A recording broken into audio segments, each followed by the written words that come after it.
Buenos días, mis queridos. Me llamo Janete, aunque por aquí todos me dicen Net. Tengo 73 años y nací en Guadalajara, Jalisco. Hace ya más de medio siglo que vivo en la Ciudad de México. Hoy quiero contar una historia que llevé guardada en lo más profundo de mi alma durante casi 60 años. Una historia que ni siquiera muchos de mis familiares conocen realmente. El dolor era tan grande que nunca encontré las palabras para decirla en voz alta. Si estás viendo este vídeo, te agradecería de corazón un like y que te suscribas al canal. Esta abuela te lo agradecerá infinitamente. Cuéntame en los comentarios desde qué parte de México me estás escuchando. A veces cierro los ojos e imagino mis palabras viajando hasta rincones que jamás he pisado, y eso me llena el corazón de una calidez indescriptible. También me gustaría que me compartieran cuántos hijos e hijas tienen. Me haría mucha ilusión saberlo. Ahora sí, vamos al principio.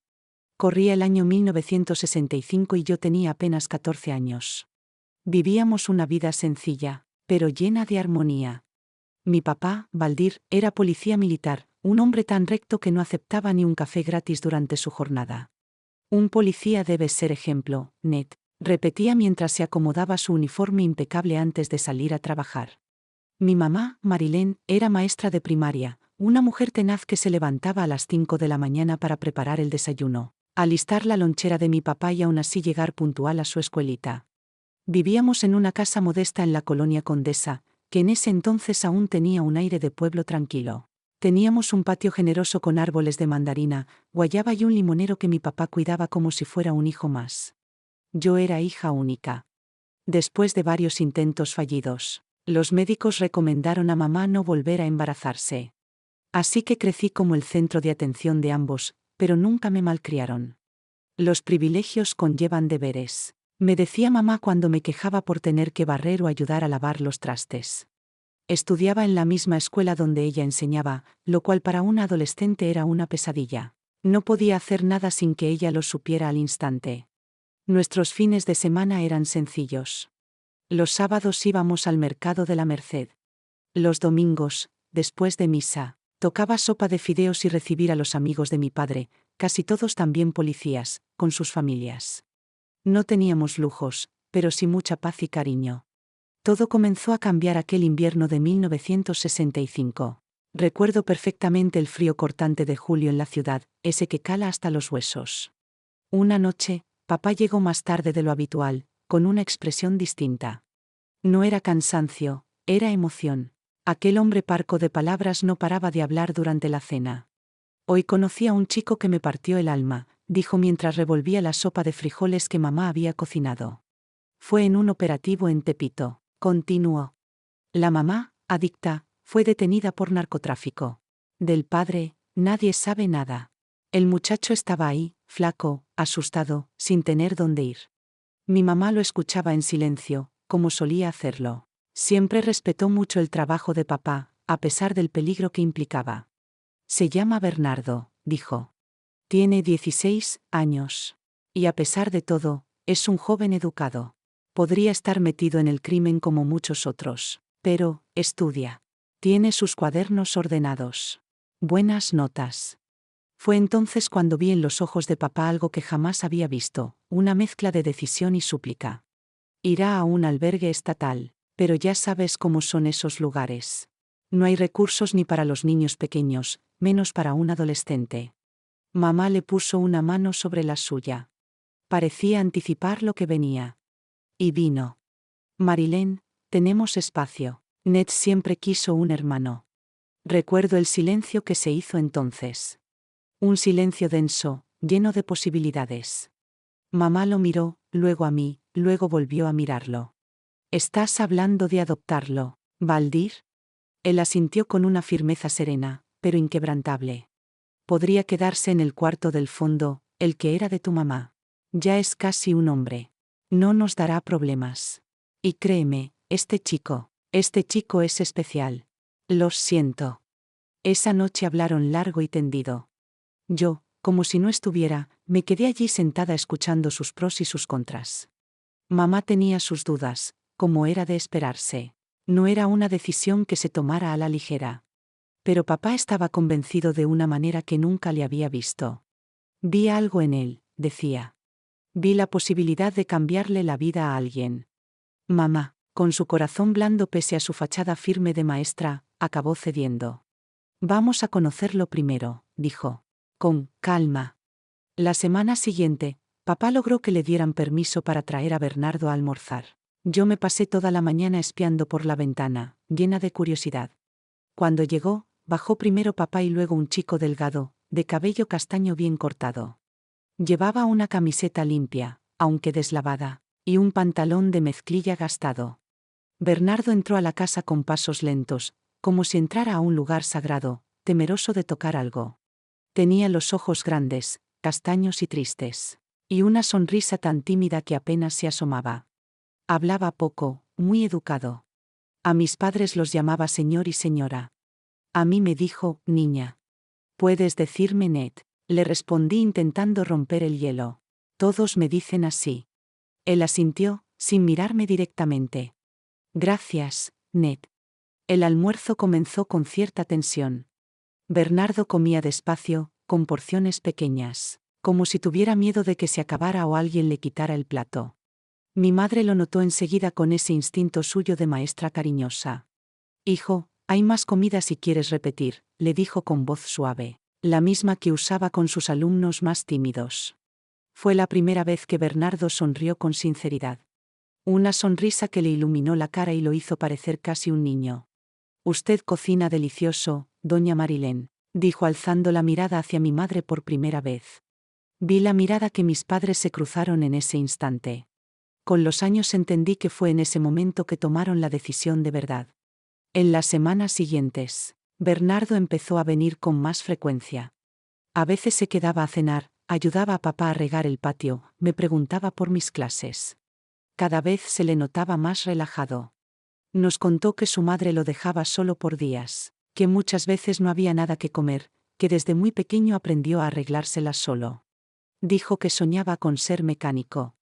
Que le encantaba desarmar cosas y volver a armarlas para entender cómo funcionaban. ¿Usted cree que pueda llegar a ser mecánico, don Baldir?, preguntó un día con tanta esperanza que incluso yo, en plena adolescencia escéptica, me quedé conmovida.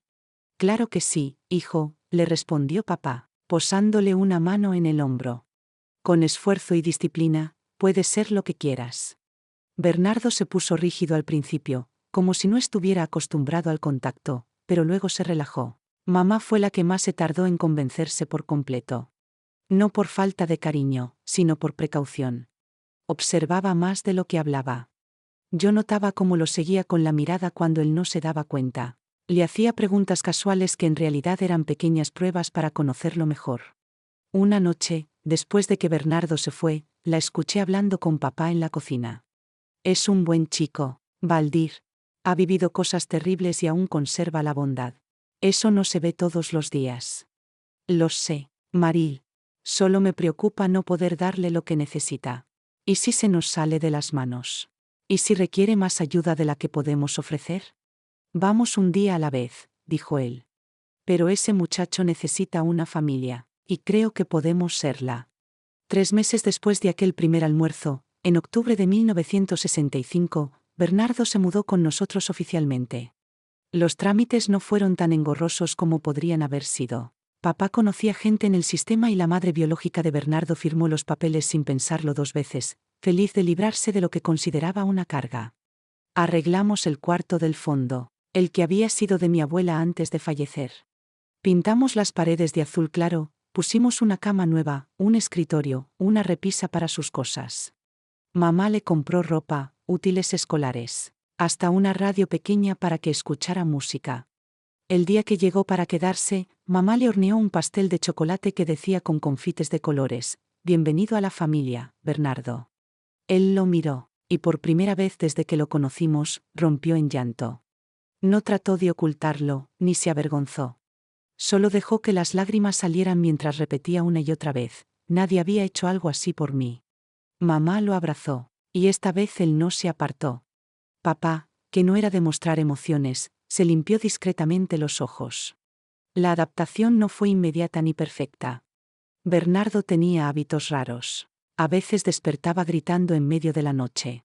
Escondía comida bajo la cama como si temiera que un día no hubiera más. Tenía problemas para recibir regalos o gestos amables sin pensar que debía devolverlos de alguna forma. Pero con el tiempo comenzó a sentirse más tranquilo, más en casa. Lo inscribimos en la misma escuela donde yo estudiaba y donde mi madre enseñaba. Al principio, algunos compañeros murmuraban, preguntaban de dónde había salido y por qué vivía con nosotros. Bernardo respondía con calma pero sin dar demasiados detalles. Ahora soy el hermano de Ned, decía simplemente. Y con eso bastaba. En casa, se esmeraba por encajar. Se levantaba temprano, tendía su cama con precisión militar, se ofrecía a ayudar en todo. Mamá tenía que recordarle que no era un inquilino. Hijo, no tienes que hacer todo esto, le decía. Esta es tu casa, no un lugar donde trabajas por comida. Es difícil acostumbrarse, doña Marilén, respondía bajando la mirada. Siempre tuve que dar algo a cambio. Nada era gratis. Papá le consiguió un lugar en un taller mecánico cerca de casa para que aprendiera los sábados. El dueño, don Antonio, era viejo amigo suyo y aceptó enseñarle lo básico. Bernardo volvía con las manos negras de grasa pero con una sonrisa en los ojos. Don Antonio dice que tengo talento, nos contaba ilusionado. Hoy logré desarmar y armar un carburador yo solo. Los domingos, cuando venían los amigos de papá a comer sopa de fideos, al principio Bernardo se quedaba callado. Con el tiempo se fue soltando, hasta contar anécdotas que hacían reír a todos. Los compañeros de papá lo trataban como uno más. Y para él eso significaba el mundo. Conmigo, la relación fue más lenta. Yo tenía 14 años y no sabía muy bien cómo tratar a ese nuevo hermano que había llegado de golpe. A veces me burlaba de él, le ponía pequeñas pruebas para ver si reaccionaba. Pero Bernardo nunca respondía con enojo. Solo sonreía con tristeza y decía, está bien, Ned. No pasa nada. Hasta que un día lluvioso, algo cambió entre nosotros. Tenía un examen de matemáticas al día siguiente y no entendía nada. Frustrada, arrojé el cuaderno al suelo y empecé a llorar. Bernardo, que pasaba por el pasillo, se detuvo en la puerta de mi habitación. ¿Quieres que te ayude?, preguntó con timidez. Siempre me ha gustado matemáticas. Aunque dudé, asentí. Se sentó a mi lado y comenzó a explicarme de una forma tan clara que parecía un maestro. Tenía paciencia, usaba ejemplos simples, no se enojaba si no entendía a la primera. ¿Ves? Lo lograste, Ned, me decía con una dulzura que me desarmaba. Solo es cuestión de mirar el problema desde otro ángulo. Desde ese día lo vi distinto. Ya no era un extraño en mi familia. Era alguien que tenía mucho que ofrecer. Empecé a incluirlo cuando salía con amigas, a defenderlo cuando otros hacían comentarios maliciosos, a tratarlo realmente como un hermano. A los 6 meses de su llegada, el cambio en casa era notorio. Bernardo sonreía más, hablaba con seguridad, ocupaba su lugar sin miedo ni disculpas. Mis padres estaban felices. Papá lo miraba desde la ventana mientras recogía limones del árbol con mamá y decía, fue la mejor decisión que tomamos. Este muchacho merecía una oportunidad, y la está aprovechando. Si alguien me hubiera preguntado en ese momento si era feliz con mi nuevo hermano, habría dicho que sí, sin dudarlo. Bernardo parecía ser justo lo que nuestra familia necesitaba para sentirse completa. Un hijo para mis padres. Un hermano para mí. Alguien que trajo nueva vida y calidez al hogar. ¿Cómo podía imaginar que detrás de esa sonrisa tímida, de esa gratitud constante, se escondía algo mucho más oscuro? ¿Cómo podría haber sabido que la decisión que papá tomó con tanto amor terminaría por destruirnos? En ese entonces, yo solo veía lo que quería ver. No notaba las señales. Pequeños gestos. Detalles que, con el tiempo, entendería como advertencias. Pero en ese momento, eran solo sombras que elegía ignorar. Los primeros meses con Bernardo fueron como un sueño que muy pronto se transformaría en la peor pesadilla.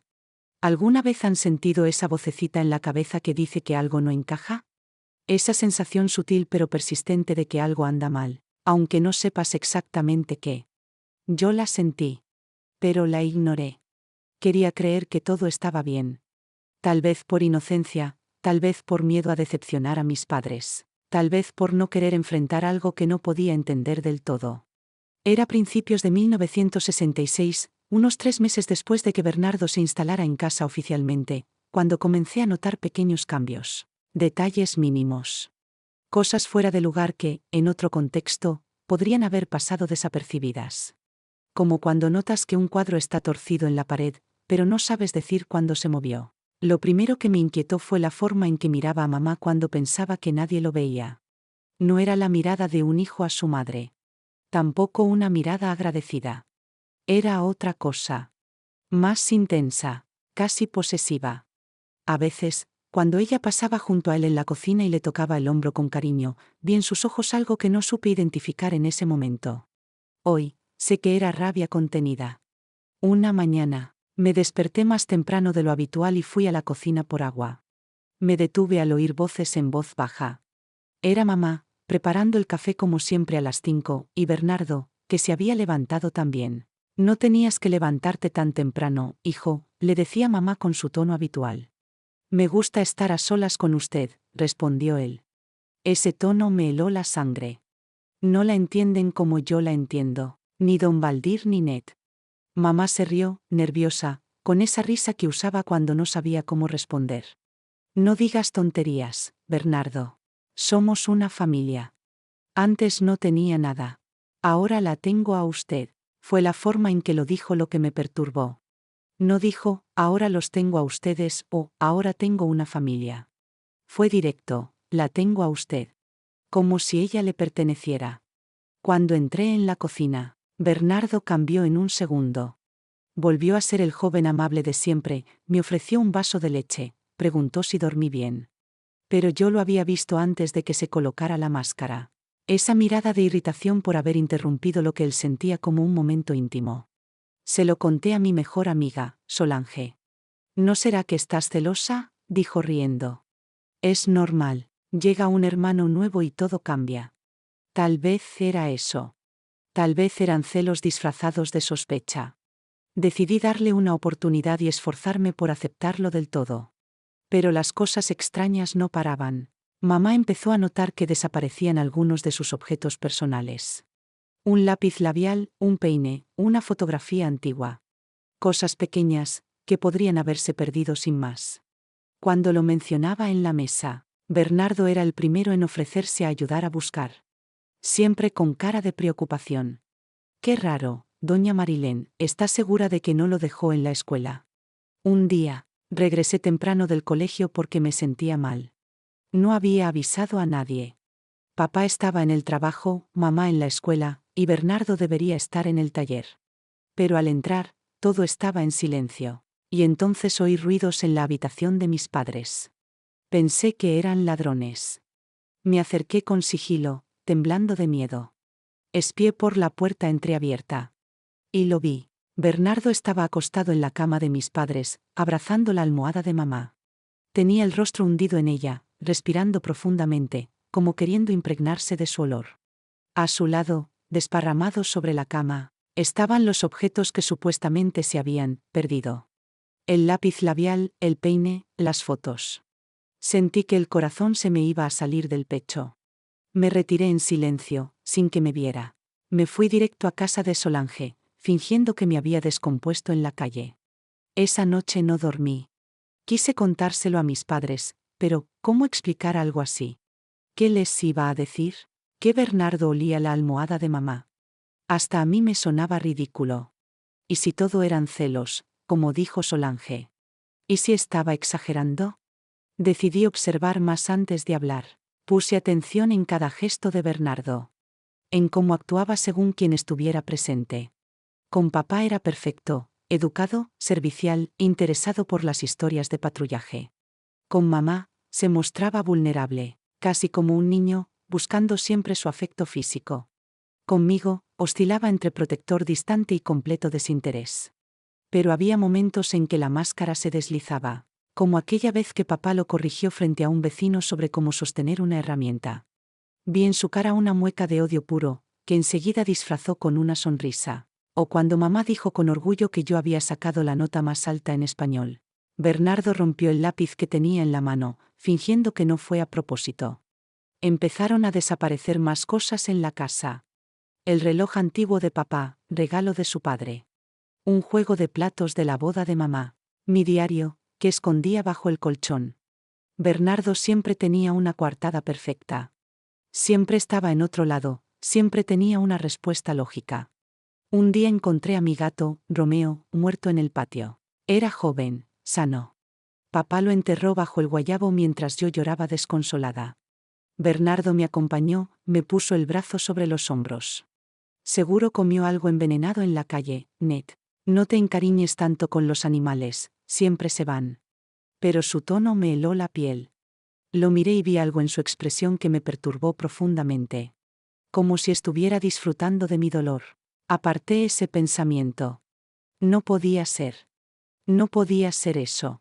Con el paso de los días, la tensión en casa se volvió más notoria.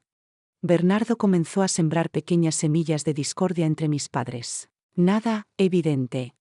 Solo comentarios sutiles, pequeñas frases que al principio parecían inocentes. Doña Marilén, esta mañana don Baldir comentó que usted debería reducir sus clases, que últimamente se le ve muy agotada. O bien, don Baldir, su esposa me dijo que se molesta cuando llega tarde sin avisar. Cree que usted ya no se preocupa por la familia. Mis padres, que casi nunca discutían, empezaron a tener desacuerdos frecuentes. No eran peleas fuertes, pero sí constantes roces, miradas de molestia, silencios tensos. Y ahí estaba siempre Bernardo, interviniendo como mediador. Doña Marilén, él solo quiere que usted se cuide. Don Baldir, ella lo dice porque le importa. Creaba el conflicto y luego se ofrecía como solución. Una especie de danza siniestra que solo yo parecía ver. Entonces ocurrió algo que terminó de alertarme. Clara, mi prima de 15 años, vino a pasar una semana con nosotros durante las vacaciones. Rubia, de ojos verdes, con una belleza que llamaba la atención por donde pasara. Bernardo quedó hechizado desde el primer momento. Al principio creí que era una simple fascinación adolescente. Pero su forma de mirarla me perturbaba. Era intensa, incómoda. Como si no la viera como persona, sino como algo que deseaba poseer. Clara lo notó y comenzó a evitarlo. Un día, en privado, me confesó incómoda. Ned, tu hermano es raro. Me sigue por la casa. Siento su mirada incluso cuando me doy la vuelta. Anoche me desperté y él estaba parado en la puerta del cuarto mirándome dormir. Sentí un escalofrío que me recorrió toda la espalda. ¿Se lo contaste a mis padres? Clara negó con la cabeza. No quiero causar problemas. Él no ha hecho nada, pero me pone los pelos de punta. Al día siguiente, Clara dijo que había recibido una llamada urgente y debía volver a Querétaro antes de lo previsto. Mis padres se sorprendieron, pero no preguntaron demasiado. Bernardo se mostró molesto por su partida repentina, aunque intentó disimularlo. Esa misma noche escuché golpes en su habitación. Sonidos secos, repetitivos. Al día siguiente, sus nudillos estaban enrojecidos y lastimados. Como si hubiera golpeado una pared. A partir de ahí, su comportamiento conmigo se tornó más hostil. Cuando estábamos solos, su tono era distinto, más agresivo. Una vez me acorraló en el pasillo y me susurró al oído: tu prima es una mentirosa. Todo lo que te dijo fue inventado. Me quedé helada. Solo tuvo que regresar por su abuela enferma, logré decir con voz temblorosa. Él sonrió, pero sin alegría. Me alegra saber eso, porque si alguien vuelve a decir mentiras sobre mí, Ned, me voy a poner muy triste. Y cuando me pongo triste, hago cosas de las que después me arrepiento. No era una advertencia.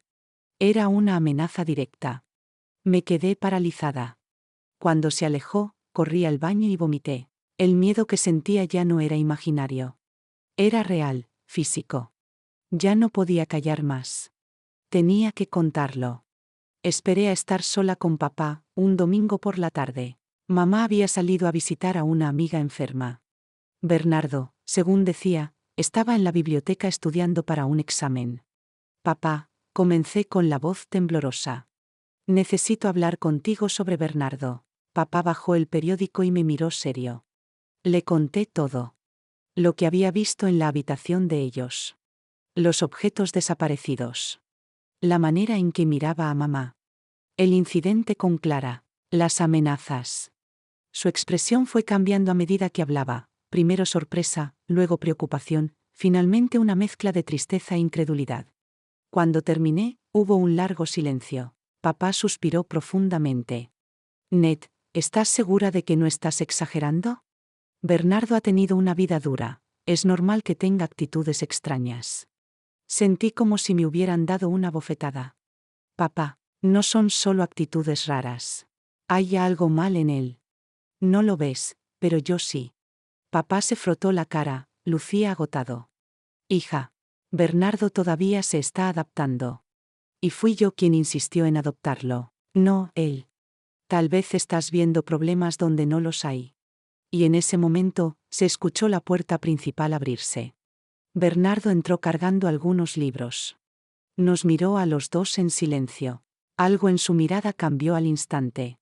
Buenas tardes, don Baldir, saludó. Hola, Ned. Dijo mi nombre con esa sonrisa perfecta que yo ya sabía que no era real. ¿Interrumpo algo? No, hijo, respondió papá levantándose. Solo hablábamos de cosas de familia. ¿Cómo te fue? Bien. Aprendí cosas nuevas hoy. Cuando papá se fue a buscar agua, Bernardo se acercó a mí. Su voz fue un susurro, pero cada palabra me atravesó como un cuchillo. Ya te lo advertí una vez, Ned. No pongas a prueba mi paciencia. No te va a gustar lo que pasa si me haces enojar de verdad. Retrocedí, sintiendo el hielo correr por mis venas. Ya no era una sospecha. Era una certeza. Había algo profundamente peligroso en él. Y nadie más parecía notarlo. Esa noche, por primera vez, cerré mi puerta con llave. Y sentí que una tormenta se acercaba. Una de la que no podríamos escapar. A veces me pregunto si existen días que parten tu vida en dos. Para mí, fue el 17 de noviembre de 1966. Un jueves que comenzó como cualquier otro, pero terminó por destruir todo lo que amaba. Esa semana fue especialmente densa. Desde mi conversación con papá, Bernardo comenzó a vigilarme más de cerca. Ya no fingía cuando estábamos solos. Su mirada amable se transformaba en algo frío, calculador, que me seguía por la casa como si yo fuera un objeto a controlar. Mamá estaba agotada.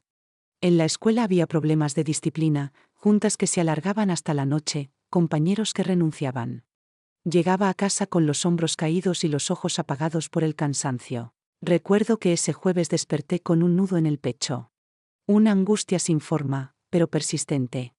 Vi a mamá salir rumbo al trabajo desde la ventana. No sabía que esa sería la última vez que la vería con vida. Ese día salimos temprano del colegio por una asamblea de profesores. Llegué a casa a las 2:30 de la tarde esperando encontrarla vacía.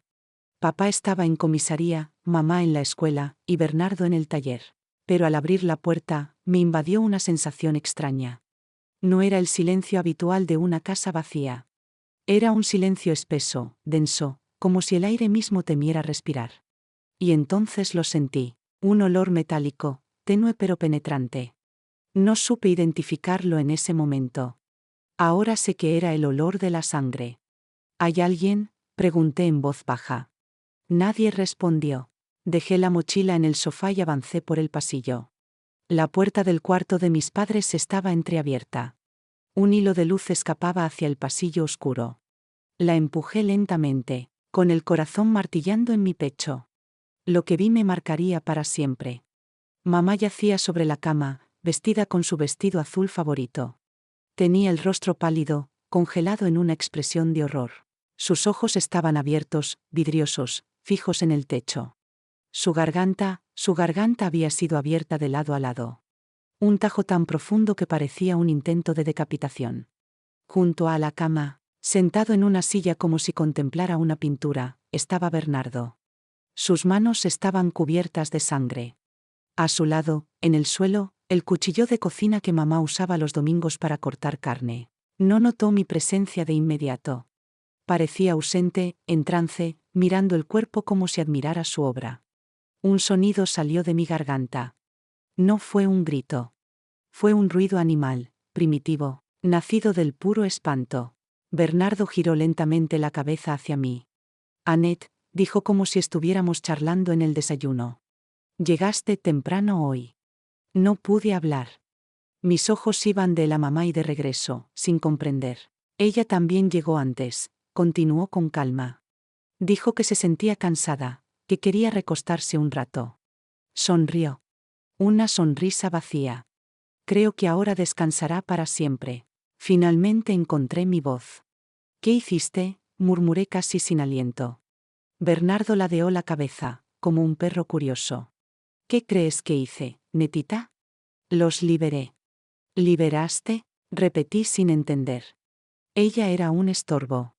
Estaba entre tu padre y yo, entre tú y yo. Era posesiva, sofocante.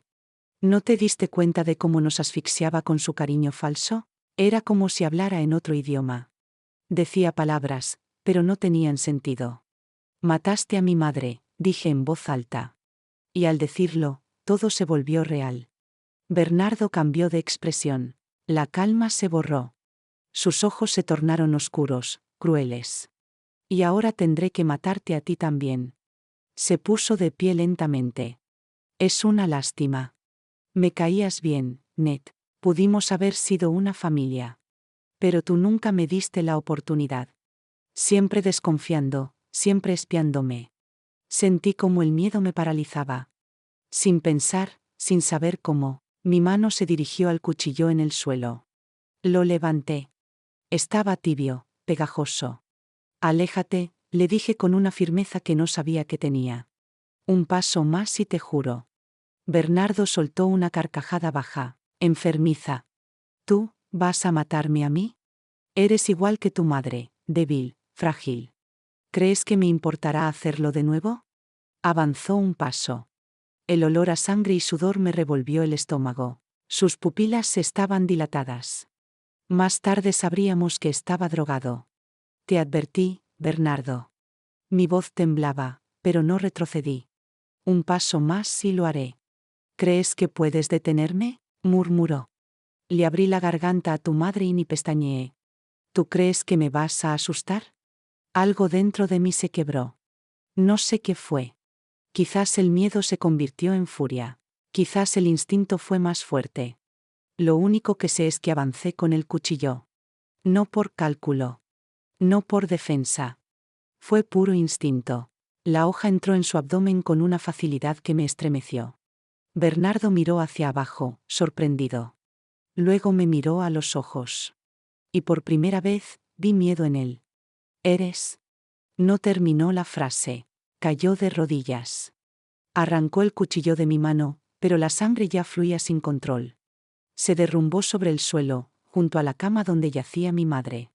Me quedé quieta. Muda. Con las manos manchadas de sangre. No sé cuánto tiempo pasó. Minutos, tal vez horas. Solo reaccioné cuando escuché la puerta de entrada abrirse. Y la voz de mi padre llamando alegre desde la sala. Ya llegué. No hubo tráfico hoy. Asterisco asterisco continuación del fragmento anterior asterisco asterisco. Papá entró silbando, como si fuera cualquier tarde más. Sus pasos resonaban firmes por el pasillo, acercándose a la habitación. Yo seguía paralizada, de pie, con el cuerpo de mamá en la cama y el de Bernardo desangrándose a mis pies. Entonces lo vi.